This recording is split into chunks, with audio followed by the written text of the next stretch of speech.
بسم اللہ الرحمن الرحیم افغیر دین اللہ یبغون وله اسلم من فی السماوات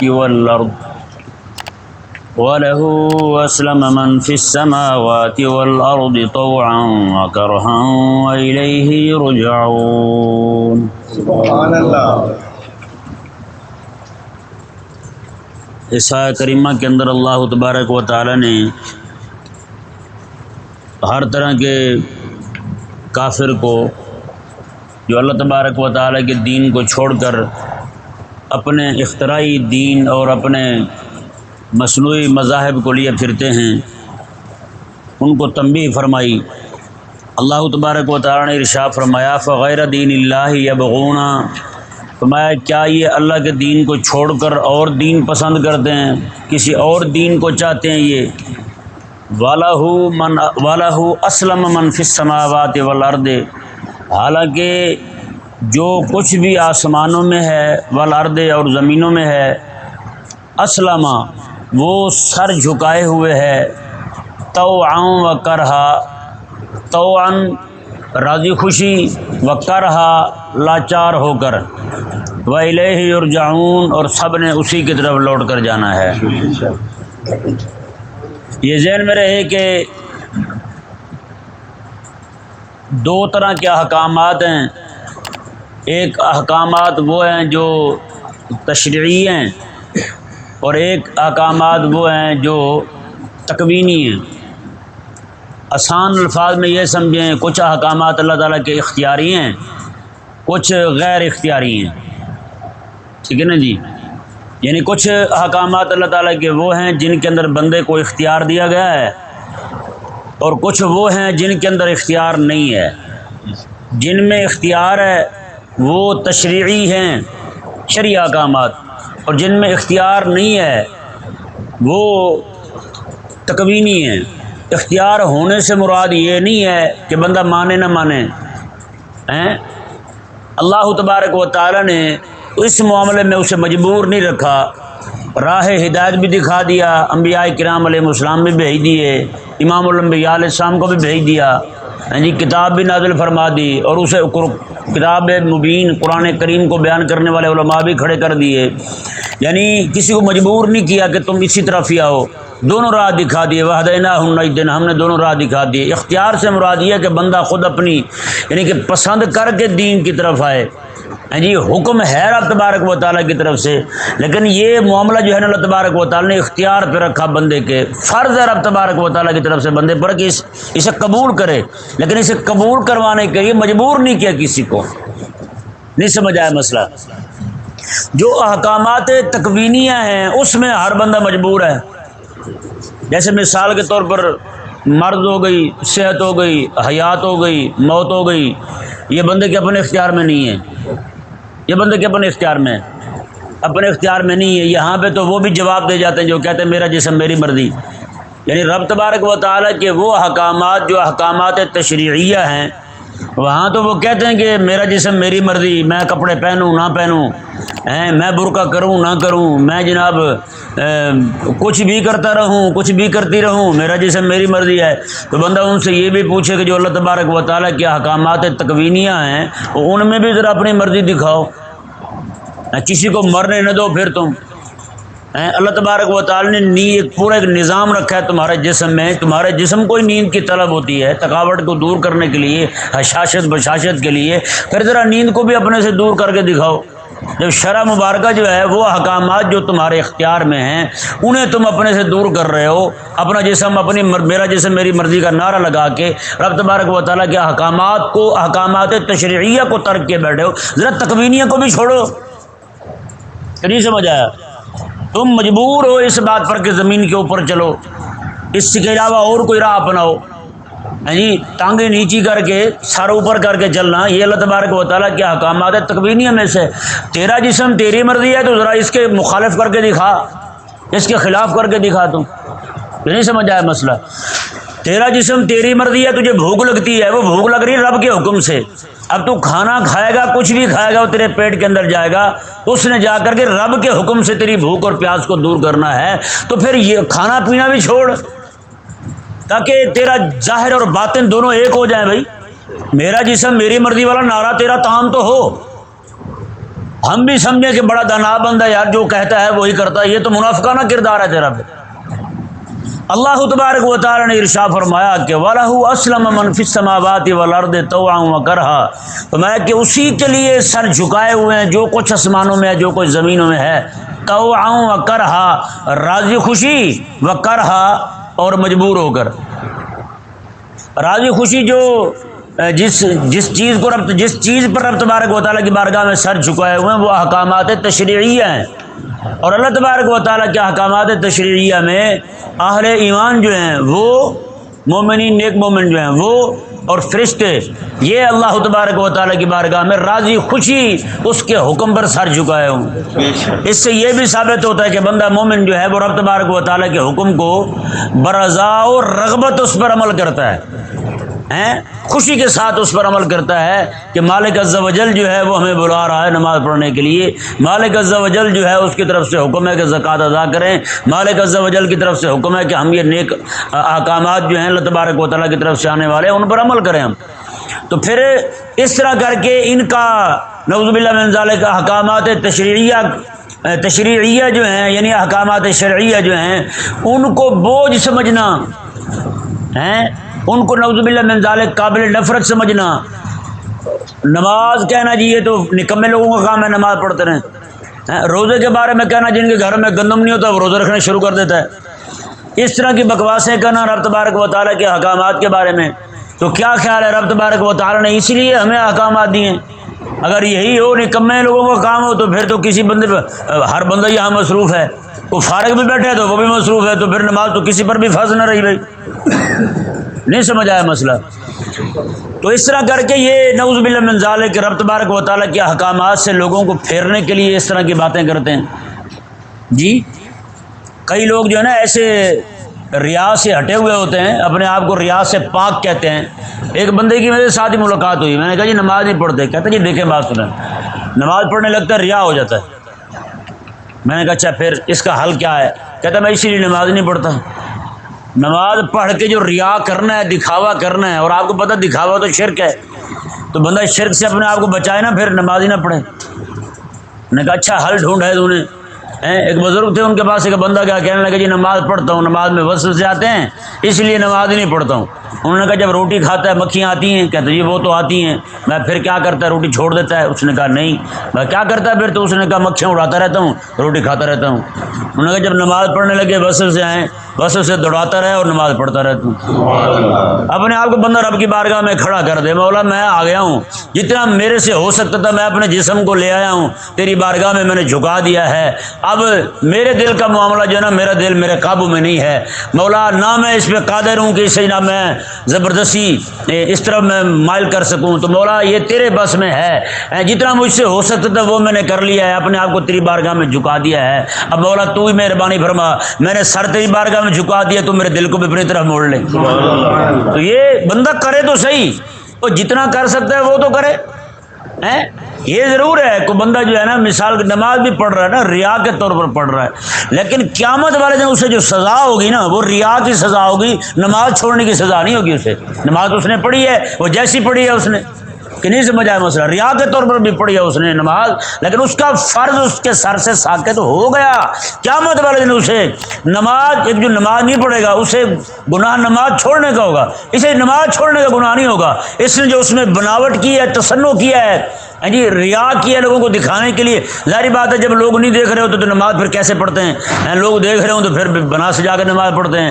تو اب جو اس نے بناوٹ کی ہے نا اس پر اسے گناہ ہوگا, نماز پڑھنے پر پھر بھی گناہ نہیں, فرض اس کا ساقط ہو گیا اس کا سب. تو بھئی یہ انتہائی اہم مسائل ہیں. تو اللہ تبارک و تعالیٰ نے ارشاد فرمایا جی طوعا و کرہا, فرمایا کہ وہ رب تبارک و تعالیٰ کے احکامات کو طوعا و کرہا سر جھکائے ہوئے اپنا رب تبارک و تعالیٰ کی بارگاہ میں. یہ مسئلہ بارہا بیان کیا جا چکا کہ اسلام ہے کیا چیز. اسلام جو ہے جس دور میں رب تبارک و تعالیٰ کا جو حکم ہو نا اس حکم کو ماننا وہی اسلام ہے. موسیٰ علیہ السلام جو حکم لائے نا اس دور میں انہی کے حکم کو ماننا اسلام تھا. ان سے پہلے جو شریعتیں آئی تھیں ان کو ماننا اسلام نہیں ہے۔ اسی طرح کر کے پھر حضرت عیسیٰ علیہ السلام جو شریعت لے کر آئے ان کی شریعت کو ماننا اسلام تھا، نہ کہ پچھلی شریعتوں کو ماننا اسلام ہے۔ ان کے بعد میرے کریم آقا صلی اللہ علیہ وسلم تشریف لے آئے، آقا علیہ السلام تشریف لائے، حضور کی تشریف آوری ہو چکی، اللہ تبارک و تعالی نے شریعت حقہ خاتم الادیان یہ دین مصطفی صلی اللہ علیہ وسلم ہمیں عطا فرما دیا۔ اب صرف اسی دین کو ماننا اسلام ہے۔ سمجھ آ گیا مسئلہ؟ صرف اسی دین کو ماننا اسلام ہے، صرف اسی کتاب کے احکامات کو ماننا ہے، یہ ایمان ہے، یہ اسلام ہے۔ تو اللہ تبارک و تعالی نے ارشاد فرمایا کہ یہ اللہ تبارک و تعالی کے حکم پر سارے جھکے ہوئے ہیں، جو کچھ بھی آسمانوں میں ہے، جو کچھ بھی زمینوں میں ہے، طوعا و کرہا۔ اللہ تبارک و تعالی نے فرمایا کہ دیکھیں کیسی بات ہے، پہلے طوعا کو ذکر کیا، راضی خوشی، مالک کے ہاں قبول وہی ہیں جو راضی خوشی حکم احکامات پہ عمل کرنے والے۔ ایک بندے کے دو بچے ہوں نا، ایک وہ ہے جو ڈنڈے کے زور پہ کام کرتا ہے، ڈنڈا دکھے گا تو کام کرے گا، وغیرہ نہیں کرتا، ایک وہ ہے جو اپنے ابے کو راضی کرنے کے لیے کام کرتا ہے۔ تو بتائیں ابے کے ہاں مقام کس کا اونچا ہوگا؟ تو خالق اور مالک کے ہاں بھی اسی کا مقام اونچا ہے جو اللہ تبارک و تعالیٰ کے احکامات کو پسند کر کے راضی خوشی ان پہ عمل کرتا ہے۔ سمجھ آیا نا مسئلہ؟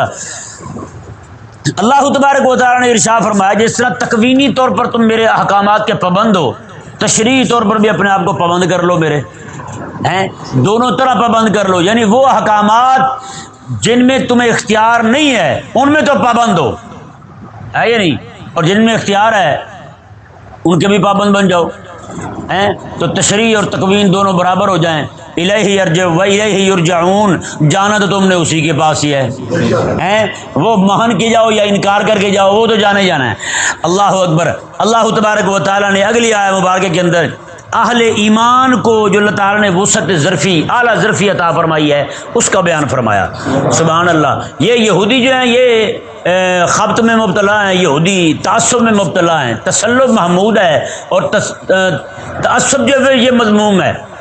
تسلب یہ ہے کہ بندہ اپنے دین پر پختہ ہو جائے، اپنے دین پر وثوق و ثقافت اسے حاصل ہو جائے، یقین و اعتماد اور پورا کہ میرا دین جو یہ برحق ہے۔ اور تعصب کیا ہے؟ تعصب یہ ہے کہ باقیوں کو جھوٹا کہنا شروع کر دینا۔ سمجھ آیا نا مسئلہ؟ جیسے حضرت سیدنا موسیٰ علیہ السلام کے دین کو جھوٹا کہنا یہ تعصب ہے، یہ کیا ہے؟ تعصب ہے اور انتہا درجے کی کمینہ پن ہے۔ اور حضرت سیدنا عیسیٰ علیہ السلام کے دین کو یہی کہنا۔ اور آپ دیکھ لیں یہودی جو ہیں وہ حضرت سیدنا موسیٰ علیہ السلام کے پیروکار بن کے اپنے آپ کو کہلا کے باقی نبیوں کے سب کے دشمن ہیں، تقریباً بنی اسرائیل کے ہی جو انبیاء آتے رہے ہیں ان کے بھی دشمن رہے، ایک دن میں کتنے انبیاء کو شہید کیا انہوں نے، عیسیٰ علیہ السلام کو شہید کرنے لگے، میرے کریم آقا علیہ السلام پر کئی بار انہوں نے حملہ کیا۔ ایک دن آقا علیہ السلام کے پاس آئے، کہنے لگے جی آپ ہمارے پاس تشریف لائیں، ہم نے کچھ معاملات آپ سے طے کرنے ہیں۔ آقا علیہ السلام تشریف لے گئے، وہاں انہوں نے جگہ بنائی ہوئی تھی، ایک مکان کی کمرہ تھا، اس کے سائے میں زور کے بعد کا وقت تھا، وہاں جا کے آقا علیہ السلام تشریف فرما ہوئے، ادھر جبریل امین علیہ السلام حاضر ہوئے، کہنے لگے حضور آپ یہاں سے ہٹ جائیں۔ آقا علیہ السلام اٹھ کے یہاں سے آگے گئے، پیچھے سے ان ذلیلوں نے بہت بڑی چٹان تھی، پتھر کی بہت بڑا پتھر تھا، وہی اوپر سے پھینکا۔ وہ چھوڑ چکے تھے، آقا علیہ السلام ادھر اٹھے ہی ہیں بس، وہ ساتھ ہی نیچے آ گرا۔ وہ آقا علیہ السلام کو پتھر پھینک کر شہید کرنا چاہتے تھے، آقا علیہ السلام کو زہر بھی انہوں نے دیا۔ تو یہ انبیاء کرام علیہ السلام کے ساتھ دشمنی ان کی جو ہے یہ بتاتی ہے کہ یہ ان کا اسلام کے ساتھ تعلق نہیں ہے۔ آپ نصرانیوں کو دیکھ لیں، یہ نعوذ باللہ من ذالک، یہ بھی آقا علیہ السلام کے مخالف ہیں، حضور کے دشمن ہیں، آج تک یہ گستاخیاں کرتے آ رہے ہیں، دین متین کو مٹانے کے در پہ ہیں۔ کون سا ایسا حربہ ہے جو ان ذلیلوں نے استعمال نہیں کیا اس دین کو مٹانے کے لیے، اہل ایمان کے دلوں سے قرآن کی محبت کو نکالنے کے لیے، قرآن کی الفت کو نکالنے کے لیے، قرآن کے ساتھ جو لگا ہوا ہے اہل ایمان کو وہ ختم کرنے کے لیے کون سا ایسا حربہ ہے جو انہوں نے استعمال نہیں کیا آج تک؟ تو اللہ تبارک و تعالیٰ نے اہل ایمان کی شان بیان فرمائی۔ اللہ اکبر۔ فرمایا کہ حبیب کل آپ فرما دیں۔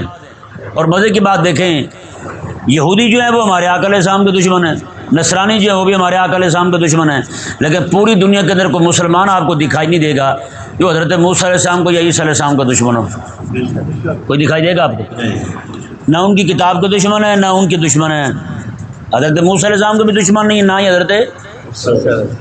اور یہ ایک حیران کن بات ہے کہ عموماً ہوتا یہ ہے کہ جب ایک بندہ جو ہے نا وہ کسی میں اچھا سمجھانے کے لیے مثال دے رہا ہوں، دو پیر ہوں نا، ان کے دو مرید ہوں، آپس میں وہ لڑ پڑے نا، ان کی آپس کی لڑائی جو ہے نا ان کو اپنے پیر کی دشمنی پہ لے جاتی ہے، ان کی حالانکہ لڑائی ان کی آپسی ہوگی، آپس میں لڑ رہے ہوں گے تو یہ دشمن ایک دوسرے کے پیر کے بن جائیں گے، ہوتا یہ نہیں ہوتا، ایک دوسرے کے شیخ کے دشمن بن جائیں گے، انہوں نے کہا تیرا پیری پھر ایسے ہی ہے، پھر یہ انتہائی غلط رویہ ہے۔ اب یعنی کہ اہل ایمان جو ہیں یہودی اور نصرانی، یہ ہماری دشمنی میں آ کے آقا علیہ السلام کے بھی دشمن، ہماری دشمنی میں آ کے، اب دیکھیں نا، بتائیں آج یہود و نصارہ کو کیا تکلیف ہے رسول اللہ علیہ السلام سے کہ آج بھی وہ ذریعہ آقا علیہ السلام کے گستاخانہ کھا کے چائے کرتے پھرتے ہیں، یعنی اہل اسلام کی دشمنی جو ہے وہ انہیں آقا علیہ السلام کی دشمنی تک لے جا رہی ہے، اور یہ اہل اسلام جو ہیں یہ یہودیوں اور نصرانیوں کی دشمنی کو دیکھ کر کے، ان کے کمینے پن کو دیکھ کر کے،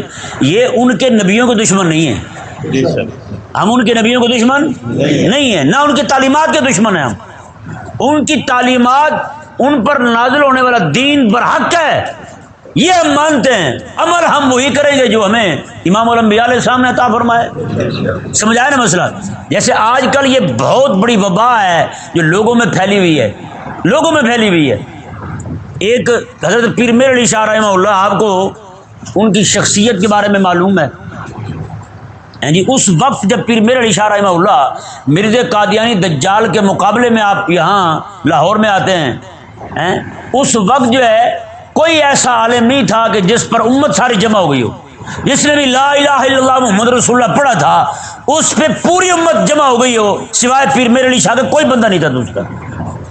پیر میر علی شاہ رحمہ اللہ جو تھے، آپ واحد بندے تھے جن کو مدینہ شریفہ سے بھیجا جا رہا ہے کہ تم وہاں جاؤ، مرزا قادیانی دجال جو ہے میری احادیث مبارکہ کو کینچی کے ساتھ، الہات اور زندگی کی کینچی کے ساتھ میری حدیثوں کو کاٹ رہا ہے، تم جاؤ وہاں اور وہاں جا کے اس کا مقابلہ کرو۔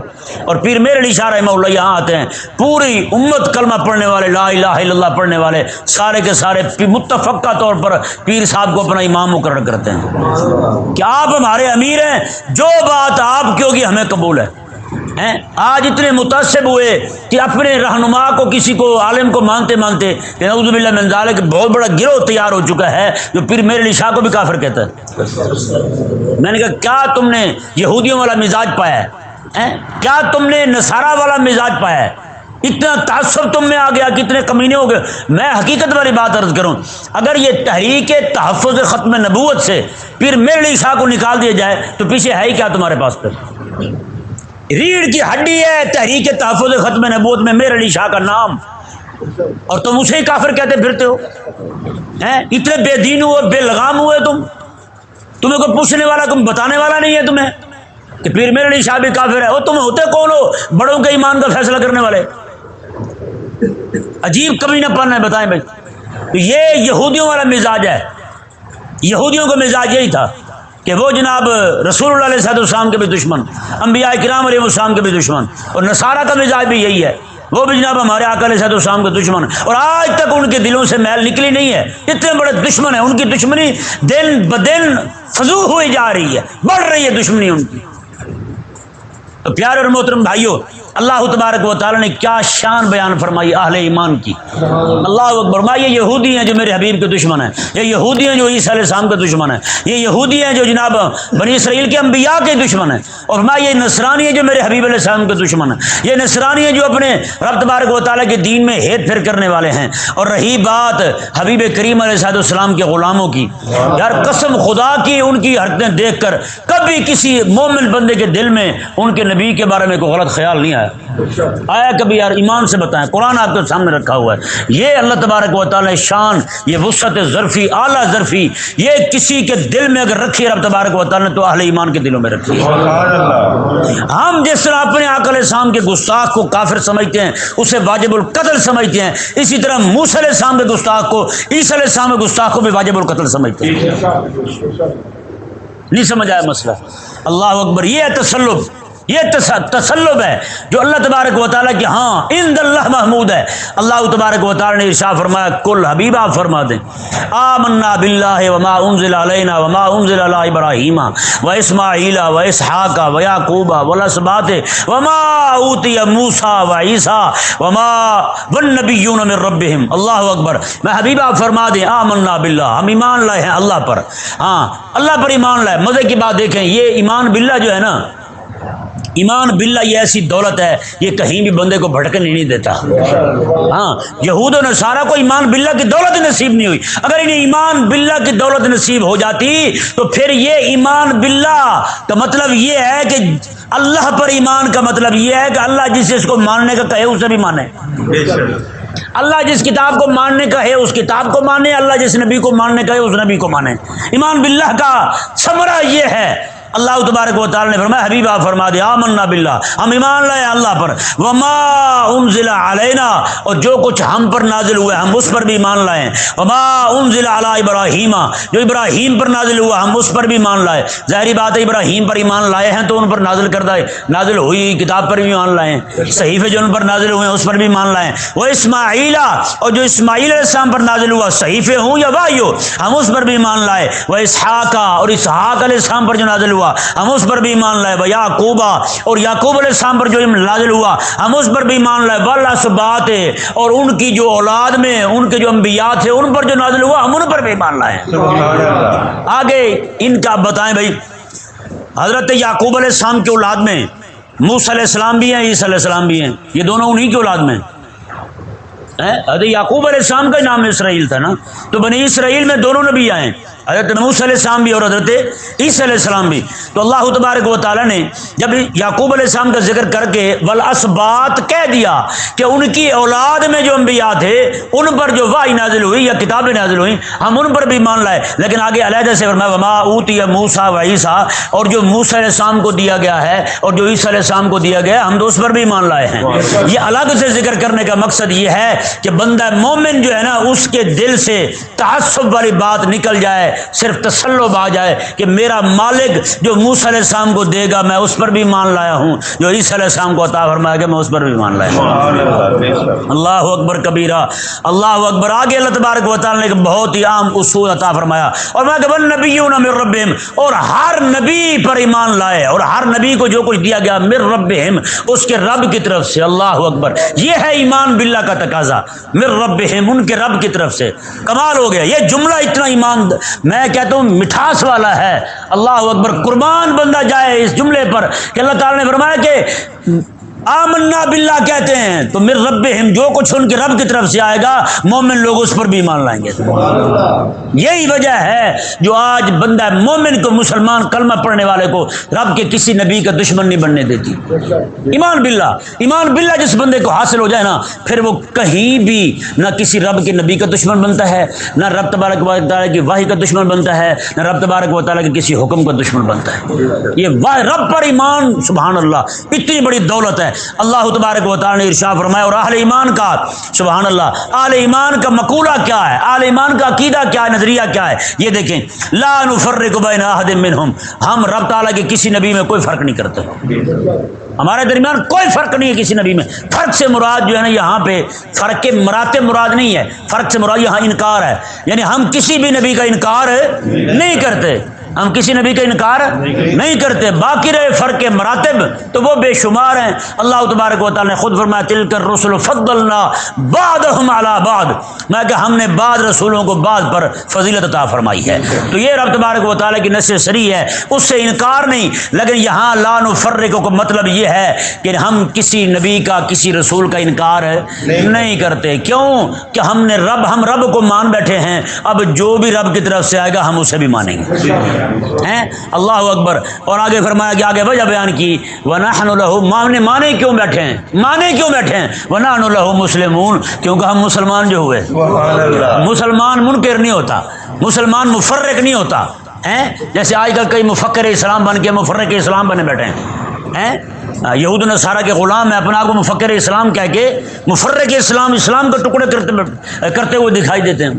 اللہ تبارک و تعالی نے ارشاد فرمایا اسلام کی آفاقیت، اسلام کا اسلام کی اہمیت عند اللہ کیا ہے، اللہ اکبر، یہ دیکھیں جی، اللہ تعالیٰ نے ارشاد فرمایا وَمَن يَبْتَغِ غَيْرَ الْإِسْلَامِ دِينًا فَلَن يُقْبَلَ مِنْهُ، اللہ تعالیٰ نے فرمایا کہ جو کوئی بندہ اے حبیب کریم علیہ السلام پر نازل ہونے والے دین اسلام کے علاوہ کچھ لے کر آیا نا، فَلَن يُقْبَلَ مِنْهُ، اس سے کچھ بھی قبول نہیں کیا جائے گا۔